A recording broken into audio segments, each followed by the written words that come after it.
Welcome to today's webinar, FastPass for Frontline Workers. We are excited to bring together Avery Dennison, Okta, and OLOID to share how passwordless MFAs can be deployed at scale across frontline and manufacturing environments. Joining me today is Brett Ivy, IT Director at Avery Dennison, Bradford Pierce, Staff Product Marketing at Okta. We will cover the frontline identity challenges, Avery Dennison's journey, the joint solution, and key lessons for scaling globally. Let's get started.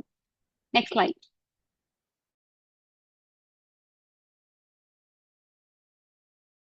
These are the people who run the physical economy. The reason being the authentication was never built for them. Across industries, identity has become way more complex day over day for these frontline workers. Organizations today manage a growing number of applications, ERPs and HR and operations, a wide range of devices, including shared workstations and rugged devices, and increasingly connected systems more and more every day. As a result, on average, a frontline worker loses about 30 minutes every shift just trying to log in into these systems and devices to do their job in that shift. Across a year, that's approximately 2 weeks. And then if you calculate it across a large, medium to large scale enterprise, you're talking about, hundreds of thousands of hours and millions of dollars. So that is the challenge we are talking about, and we will, discuss the solution for. And the reason being that traditional authentication systems were never designed for these shared devices, rugged devices, high mobility environment without personal devices. So next slide, please. However, OLOID changes that problem set because this is one platform for the full identity lifecycle of frontline workers, whether it is device login, logout, device lock, unlock, OT logins, MFA, single sign-on, self-serve password reset, time clocking with compliances for different states or countries or regions, and agentic AI workflows add more complexity to it. OLOID is purpose-built for frontline workers, not just for the use cases I described. There is way more to what we have solved for frontline workers. So today in this webinar, we will cover the challenges that frontline workers at Avery Dennison were facing with logins and solution that we have built together along with Okta. Next slide. Now over to Brett. Brett, can you give us a quick overview of Avery Dennison and your environment? Yeah, absolutely. So first, thank you, Lakshmi, and thank you for having me. So while I'll share some insights about the success we've had with deploying OLOID for the frontline workforce, I just do want to comment quickly about the webinar's title referencing Frontline FastPass, and that's just that's a little what do you say? It's an alliteration we use to help sell and market the solution internally. I know FastPass is kind of a common term in the identity space, but Frontline FastPass was too hard to give up. So that's actually worked quite well with orienting the frontline experience with the OLOID experience from a project perspective. Now, as a quick personal introduction, so what does my team do? So my team actually manages our identity practice for the global company. In addition to IT service management and IT asset management, we actually find a lot of synergy between those three domains. That said, a major goal of my team is focused, and it's a global team, and it's focused on the intersection of security and productivity. Specifically, in this case, how can we leverage identity better to create a more seamless, passwordless experience for our 35,000 employees across 50 countries? And so that's kind of like the backdrop. Now, a little bit about Avery Dennison, as you asked. We're a Fortune 500 company. We focus on we're a global materials science company. We operate a lot of high volume manufacturing environments. We're at over 100 sites globally across, like I said before, actually 50 countries. And efficiency and scale is incredibly critical to our bottom line. We have a very large shop floor workforce, which we call frontline workforce. And those frontline employees log in to thousands of shared devices, whether that's a workstation, a Windows workstation, a thin client, a tablet. So from an identity perspective, from a frontline identity perspective, we've been on a journey for a couple of years now to improve the employee experience and overall security for that portion of our workforce. And we've been focused on kind of four main areas that I think we'll kind of talk about over the next 45 minutes, which is access to shared workstations, both IT and OT, improving the login experience for shared devices, simplifying that login experience, not only for the shared devices, but also for that same person's Okta SSO account. And then also driving more SCIM-based provisioning so that we can do all of this at scale. So bottom line, my vision continues to be to leverage modern technology like OLOID's passwordless MFA to deliver a consistent, durable, scalable access model for the shop floor. So that's just a little bit of background on me, where we're coming at this from, and Avery Dennison as a whole. Awesome. Thank you so much. That, like, the great intro and the complexity that you kind of described. Thank you. And now over to Brad. Brad, how are you seeing, like, as Okta frontline identity evolve? Totally, yeah. So just a quick intro here on myself. My name is Brad. I cover the retail and manufacturing industries here at Okta, and a big part of this is covering the frontline worker solutions and challenges that our customers have. And the way that I'm seeing identity evolve is we've seen a big increase in demand for secure and seamless access for frontline workers. And this spans key industries like manufacturing, retail, but also financial services or healthcare, Mhm. with doctors and clinicians on the floor. And this increase is not because there are more deskless workers. There are 2 to 3 billion deskless workers already right now. But instead, this is being driven by frontline workers increasingly now using connected devices. Mhm. So we think about tablets on the retail floors, IoT devices in manufacturing. For truck drivers in logistics, there are electronic logging devices. So these deskless frontline workers need to log in and access secure information. Now, Mhm. Okta, we've always delivered secure, frictionless authentication. Most of our business is with desked workers with dedicated devices. But the nuance here is working in these deskless environments where Mhm. users don't have personal devices, the workflows are fast-paced, turnover may be a little bit higher, and devices are shared. And that's where partnerships with OLOID really help extend Okta's identity solution to these environments where Okta doesn't really have a native solution. So, quick intro on me and what we're doing here, and happy to speak further about all this.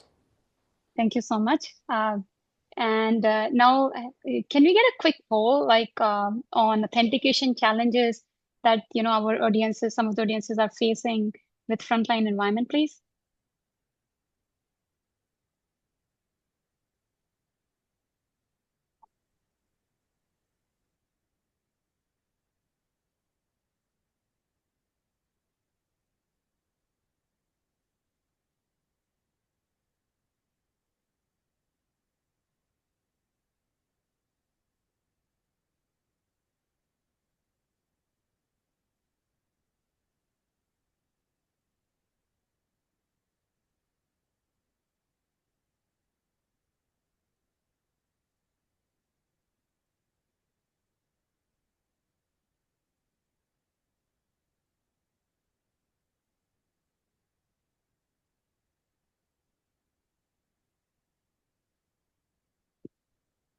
Do we have the results now?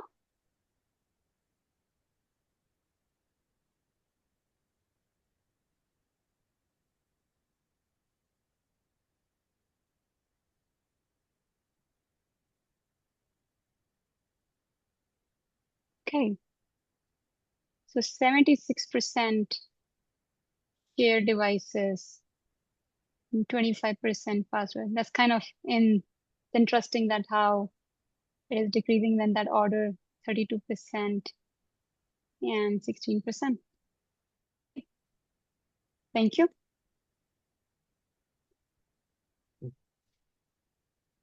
Okay. So back to you, Brett, because you're talking about challenges that Avery Dennison has been facing. So what are the biggest challenges that you were facing? We know from our audiences, like what are the top kind of 4 challenges that they have? What were your biggest challenges? Yeah, it's interesting. If I was able to take that same poll, I would have pretty much voted the same way if I had to rack and stack the 4 because all 4 actually create a pretty good picture of what challenges I was hearing from different stakeholders, whether that was on the IT side, security side, operations side, HR side. I think that poll is pretty good. And I can actually attest that all 4 of those challenges have been addressed by our own internal OLOID implementation. So that being said, if you said what was my primary challenges, I would say 2 categories, and I'm looking at the slide right now. So the first one, definitely we had operational challenges. So let me expand on this a little bit.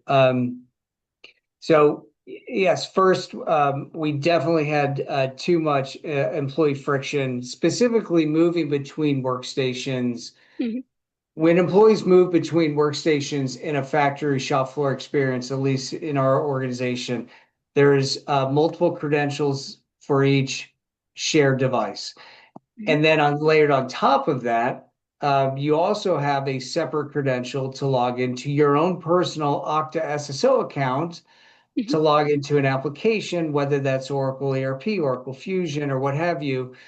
So from my perspective, on behalf of sort of the frontline workforce, I wasn't, from a challenge perspective, I wasn't fighting a technology issue. I was literally fighting a access fatigue issue from our frontline, where it was when we went out and talked to our frontline shop floor employees, we were literally battling disengagement. Like you talk about employee engagement, we were having employee disengagement just because they were so frustrated with simply logging into the devices or the applications that they were expected to do their job with. So that was number 1 operationally. Number 2, which, the first one obviously leads right to the second challenge, which is the risk of our frontline workforce, specifically, again, shop floor workforce. They were not leaning into new transformation initiatives that have been underway for many years. For example, deploying HR shared services across the company, which changes the tooling, which changes the process. And a lot of that friction, a lot of that risk literally simply came down to IT's authentication hurdles that we're putting in front of people. So that was number 2. Number 3 in the operational space, and last was we really needed to address the number of credential resets hitting the service desk because of our shop floor employees. And so this has made a big stride in that space. Let me move to security on the right side. And I've just got two things here, which is one of the security challenges that we had was weak MFA. So in the wired office employees, we have very, very strong MFA solutions in place. So very high assurance when we're talking about the office. When you bring it to the shop floor, we actually had very weak MFA. And that was due to some impractical and often prohibited mobile-based authentication approaches that we're all accustomed to, which just didn't fit the shop floor. And then last point, which is on the security side, we just generally had a challenge or difficulty porting our office-oriented zero trust identity architectures to the shop floor, period. So I just sum it up to say traditional authentication approaches just didn't work well on the shop floor.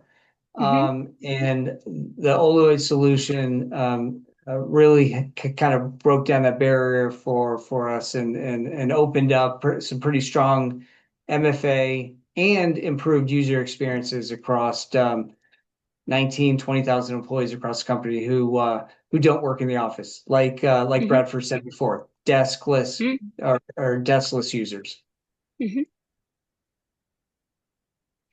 Okay, next slide, please. Yeah, this is your slide, Brad. Oh, we're on challenges. No, Yeah. I don't see the next slide.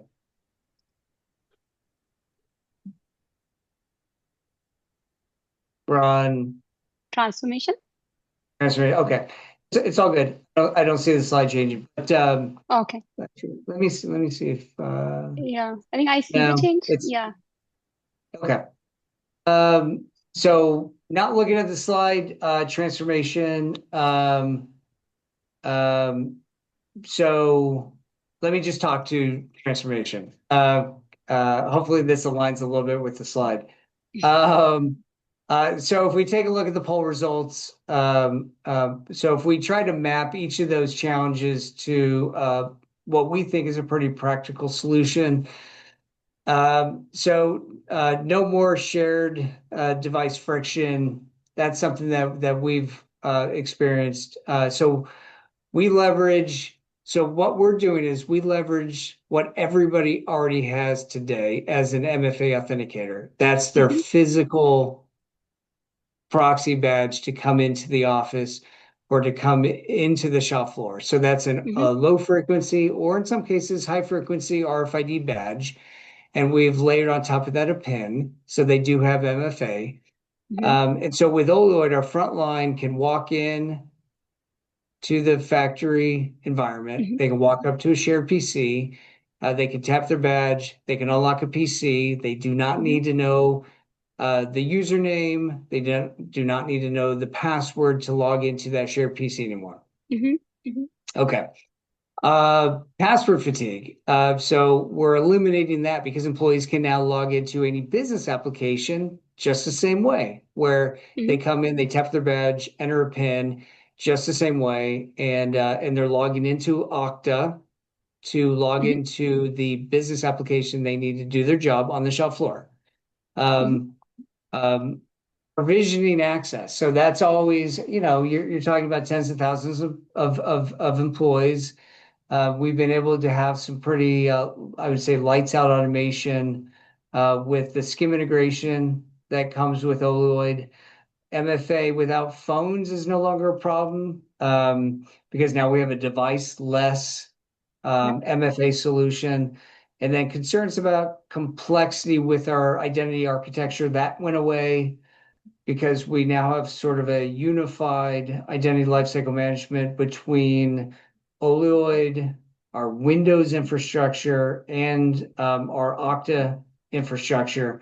So all of that becomes a nice little fabric that takes care of our entire shop floor workforce.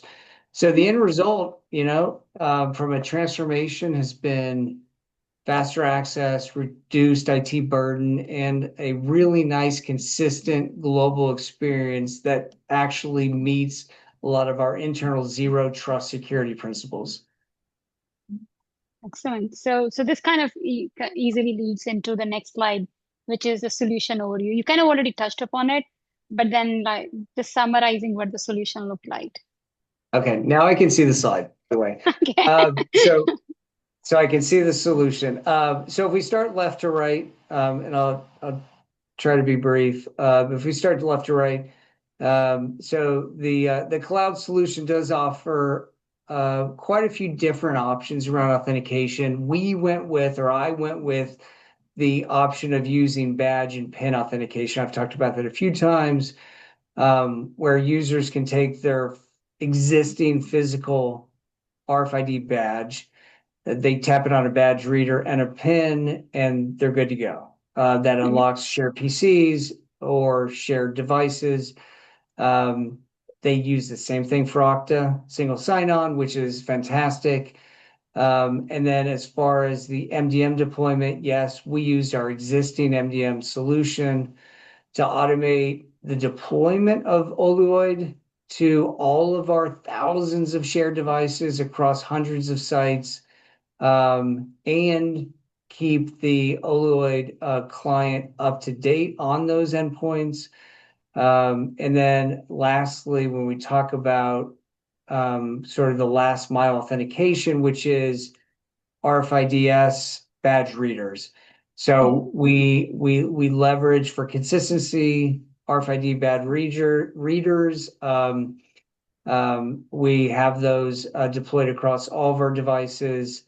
And that's at the end of the day, that's what makes the badge tap authentication work. So the approach, so the nice thing about this architecture is that it absolutely just sort of fit in, it tucked in nicely with our existing infrastructure environment, really incrementally. There wasn't a lot of costs associated with it, and really no major changes to the way we work.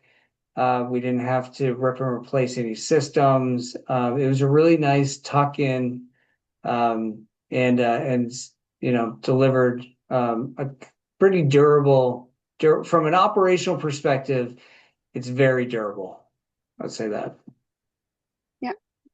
And I Sounds will good. add quickly too that this is where Okta and OLOID together really shine in situations like this. Because you've got Okta, and we, historically have been known for managing centrally digital identity and access.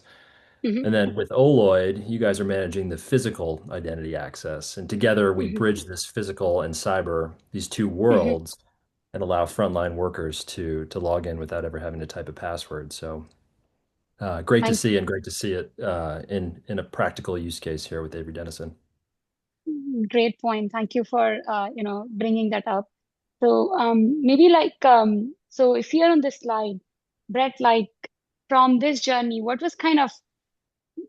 would you, if I were to kind of look at the solution, what would be one advice that you will give to our listeners that, hey, where should they start? Should they start with kind of, looking into a provider of a solution, like where it ties into MDM, or like first look into like credential management? What was your step-by-step journey like? You identified the badges first or credential type first? What did that look like? Is that a question around lessons learned, or is that a question around just the tactical implementation, So Lakshmi? let's first go to the tactical implementation, and maybe we can, Okay. after a few slides, we can talk about lessons Yeah, learned. Mhm, sure. Well, I guess I didn't quite follow the question necessarily, mhm, but um, sure. So, I mean, to bootstrap a site, we clearly needed to. I mean, we have a lot of sites. So, if you talk about 100 sites, it's different than having three big sites, right? We had mhm, 100 medium sites, right? So mhm, the approach that we took was, we had to really do a pretty thorough inventory or an audit of the site. So what we did mhm, was, rather than rely on estimates, right, from a local IT perspective, we had to go in and we actually had to audit. We had to say, okay, how many shared PCs do you have, or mhm, devices, right? mhm, Map explicitly which shared accounts are used by which employees to log into that shared PC. mhm, And then we have to take a critical look at those credentials. And then we did a whole inventory site by site by site by site. mhm, And then a layer on top of that, we also had to say, okay, so we've got the infrastructure understood. Now we need evidence that the badges that we mhm, assume are going to work mhm, with the solution are in fact compatible. And so mhm, we would actually work with an individual at the site with their badge to make Mm-hmm. sure that it would be compatible with the badge reader and the Mm-hmm. site and everything. And so we got into this really clean, crisp rhythm where we would do Mm-hmm. basically site audits. Mm-hmm. And then that gave us all the confidence in the world that we could scale. Mm-hmm. So we knew, Yeah. since we went across all 4 different regions, Mm-hmm. and we picked a few different sites. We did those type of audits in advance of any purchase, Mm-hmm. just to prove to ourselves that that we wouldn't run into any hurdles. Mm-hmm. And that's, Yeah. and that's kind of the approach we took, if that answers your question. So that does answer my question, and it will lead us into the next slide, which is deployment.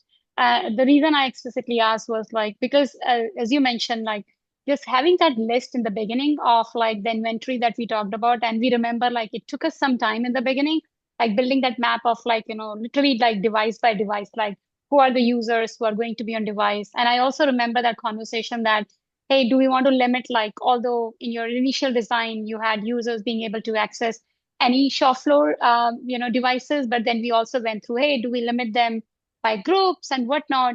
So that really paid, like, that really helped that conversation in the beginning while it took time. And I remember a lot of those conversations right in the beginning, but that really helped you. I think like that really helped us towards the end when you started to kind of roll out across different sites. That's what very useful to do that upfront. And the second part, which I remember, like, partnering with RFIDs and sending those badges, badge readers upfront to different countries. And then we learned there were challenges in, like, sending them like to different countries. There were delays and whatnot. If we were to kind of delay that and tie that along with your rollout, that might have delayed your rollout later instead of kind of you purchasing them upfront. So I did like that approach. Initially, it took some time, but then it made like the whole process smooth later. So kind of that leading into the slide, and then I will hand it back to you. So what are the deployment highlights? And then, you want to summarize that together. Yeah. Yeah, so this is an important, I think this is an important slide, because this kind of creates a little bit of a roadmap for folks in the same situation I was a year or two ago. So we set out to modernize authentication for the shop floor workforce. We already talked about that. We knew we could just throw technology at this. We needed, in order to scale, because like I said, we didn't have 3 sites. We didn't have 10 sites. We had 100. I mean, I'm saying 100, but it's far beyond 100. But I'm just trying to round just for brevity. So it really did have to scale, so we could get it accomplished within a reasonable amount of time. And to achieve that, we really focused on five things, and I may not be brief, but I'll try. So first, we tried to standardize the user experience. So like we talked about before, we had to get out in front of this and validate that the badge plus PIN workflow would absolutely be the best fit globally. Obviously, because it would not incur a lot of additional costs because it's something we already have. But it was important to us because this concept of a badge tab was already something that everybody understood. That was intuitive, right? So from a change management perspective, that made things a lot easier. And it also carried, this concept of using badge carried virtually no cultural risk, regulation risk, et cetera. And it completely eliminated this access fatigue that everybody was complaining about, where I have to type long usernames, I have to type long passwords, I have to type security questions. I like all of this knowledge-based factors that I'm typing went away. Second, we didn't reinvent the wheel, really on the back end. So as we talk about the deployment, we leveraged what we already had, which was Okta, which is a absolute cornerstone of our identity architecture. But I talked about previously about Active Directory and MDM and other capabilities. It all just kind of fit together and kind of came around OLOID as a solution. Third, I think, Bradford, you mentioned this, we tackled the physical layer by standardizing around badging and physical access, which already existed. All we had to do was bring in some badge readers to take advantage of that infrastructure. And then fourth, we simplified the onboarding and training process because we made it, I mean, we already made it so intuitive for our workers where they could self-enroll their badge. They could self-enroll their PIN. We kind of removed that friction of this. Sometimes when you deploy physical tokens, that becomes a whole logistics initiative, right? You have to stockpile, you have to ship, you have to, reimburse, you have to blah, blah, blah. We were using what people already had on their person. And then the last thing is the OLOID platform allowed a lot of delegated administration, which let us scale. And when I see delegated administration, literally just that. We have hundreds of sites, we have hundreds of local IT employees who could easily help us not only deploy this locally, but maintain it locally so that it didn't become a corporate IT thing, right? So to summarize, this didn't just solve a local authentication problem. This design became sort of our official reference model, which we called Frontline FastPass, which talked about at the very beginning, which literally let us scale worldwide over the last year. So hopefully some of that kind of resonates with the listeners. Yes, I hope so. And that brings us to the next poll.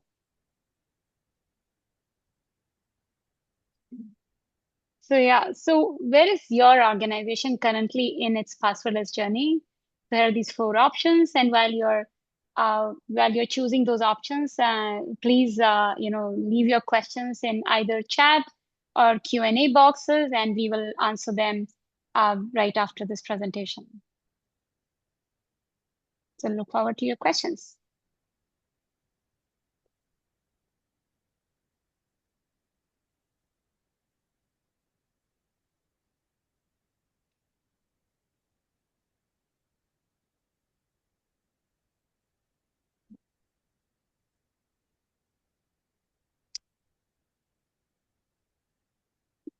Do we have the responses, please?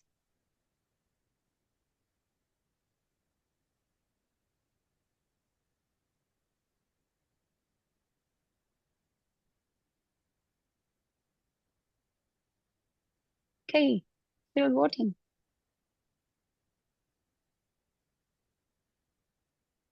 Yeah, just reminding, please do drop your questions in the Q&A or the chat.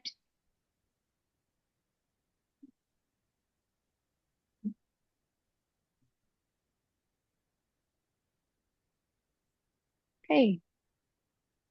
So most of them are still exploring. And great, like almost 33% are already running pilots.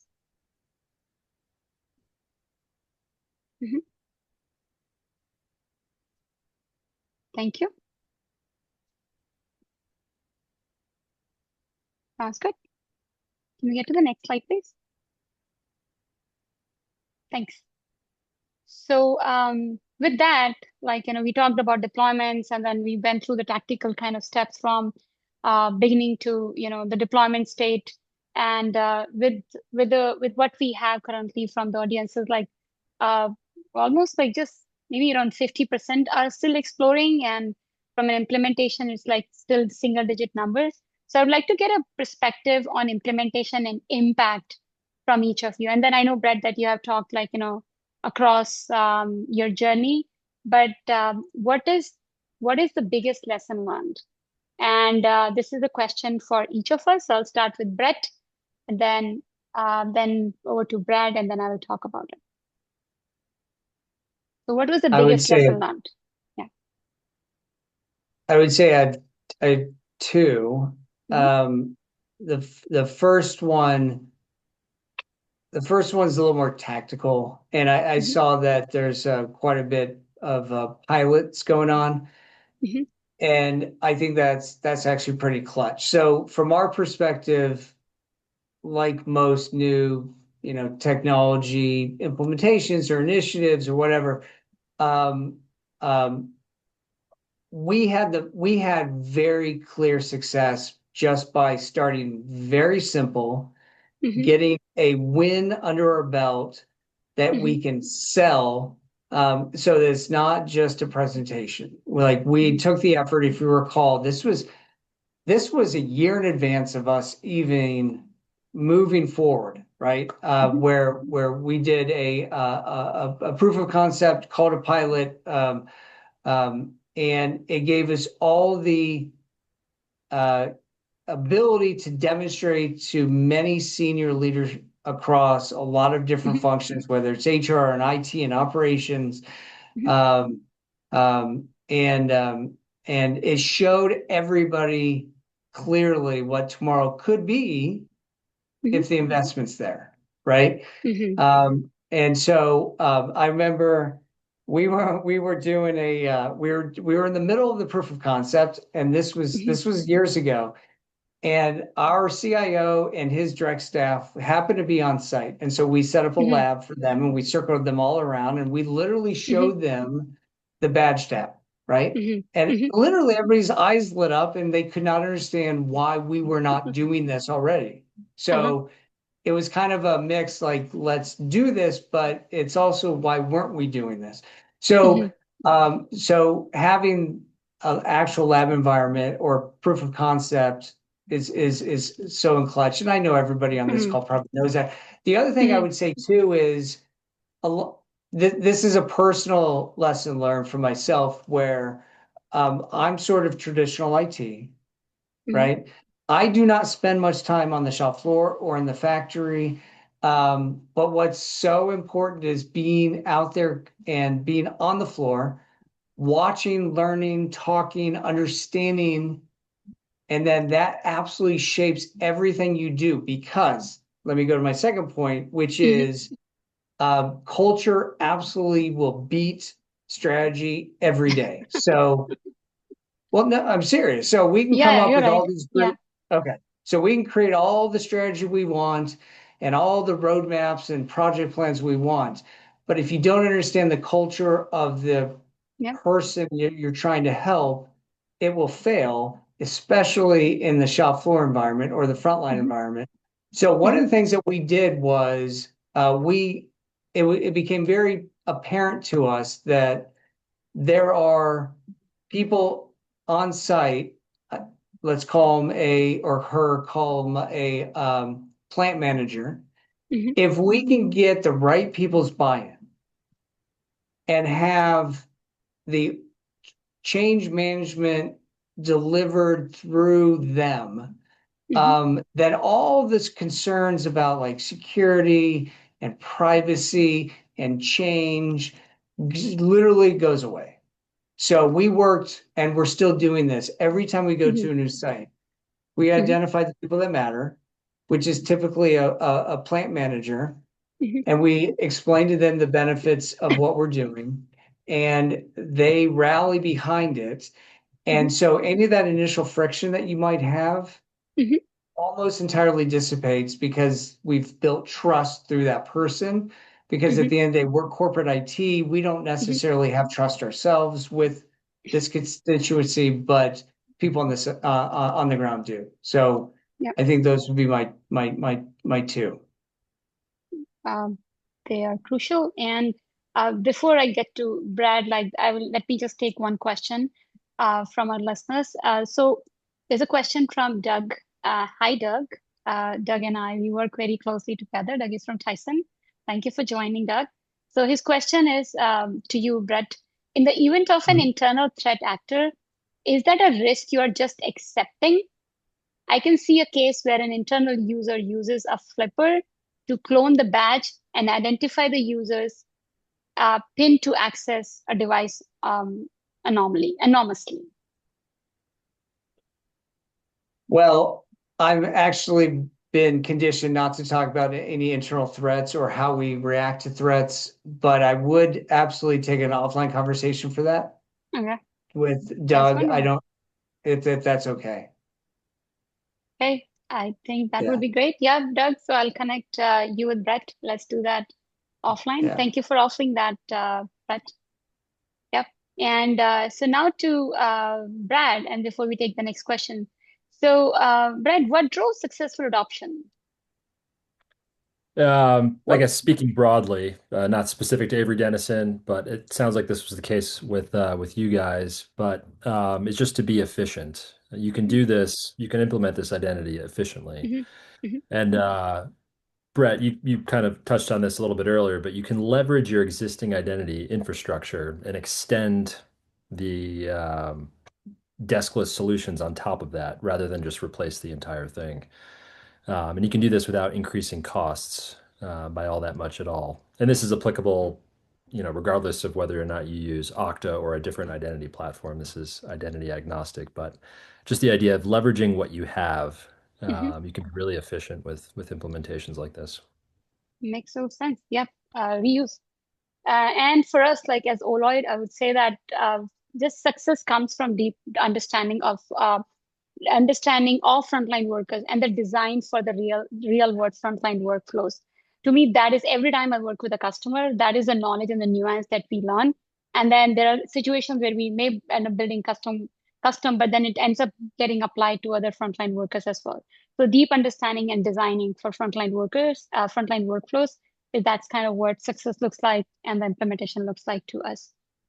So now before kind of moving to next slide, I'll ask next question.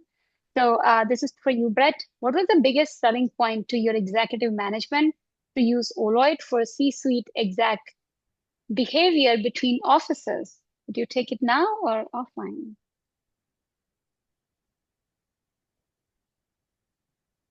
Hello, Brett. You are mute. Thank you. So the question was, what were the biggest selling points to our executive team? Yes. And thank you, Lewis. Lewis is from Takeda. We work very closely together, and I understand where this question is coming from. Okay, so I would say actually, I would say four. So I'm going to put this through the lens of four different executives in four different functions. Security, easy. That was driving real zero trust MFA on the shop floor, which frankly is more than half of our workforce. Okay, so number one. Uh, Number two is HR, who has been absolutely the biggest advocate for the employee experience, regardless of what you do and where you work. And so this drove a lot of equity. So let me bring that in. DE&I also had a very keen interest in this because they also have been hearing the same about there should be a equitable experience between all employees who are asked to use the same tools, same processes, but our shop floor workforce has been a little bit of a disadvantage because they're not issued their own personal laptops or their own cell phones or their own et cetera, right? And then the last one is EHS, where when we highlighted that we're creating yet another dependency on physical access security across the company, there are pockets of the organization or sites that don't have modern physical access control systems in place Mhm. through acquisitions, et cetera. And this just continues to drive the business case to bring that to the site. So we actually, Mhm. and to be honest, it almost at every executive, regardless of what function they support, there was always kind of a little bit of a use case where we could get them to rally behind us. Okay. And I hope that answered the question. If not, I can expand on a follow-up. Yeah. So I think we would connect you, Brett, if you're okay, directly with Lewis, because I know like he has been working through this over time, and then there may be some good exchange of information between two of you. Yeah. Yeah. Okay. So one more question. We are like, for our audiences here, like if you can please wait just one more minute. So hi, Leanne, thank you for the question. And the question is, Brett, for you again, high level, what was the ROI you used to get your funding? Great question. The business case, not necessarily a bottom line ROI, but the business case was the ability to change the culture, drive a better employee experience, get better adoption of the digital transformation that many different functions were trying to drive into the shop floor workforce, and at the end of the day, security, improve security.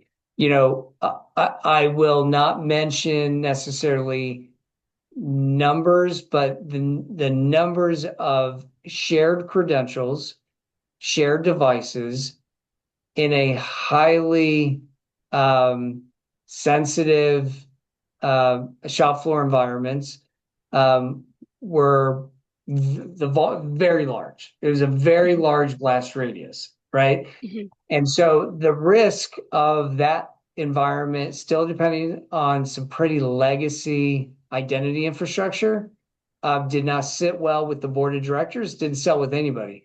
And so that was a huge portion of the business case. Mm-hmm.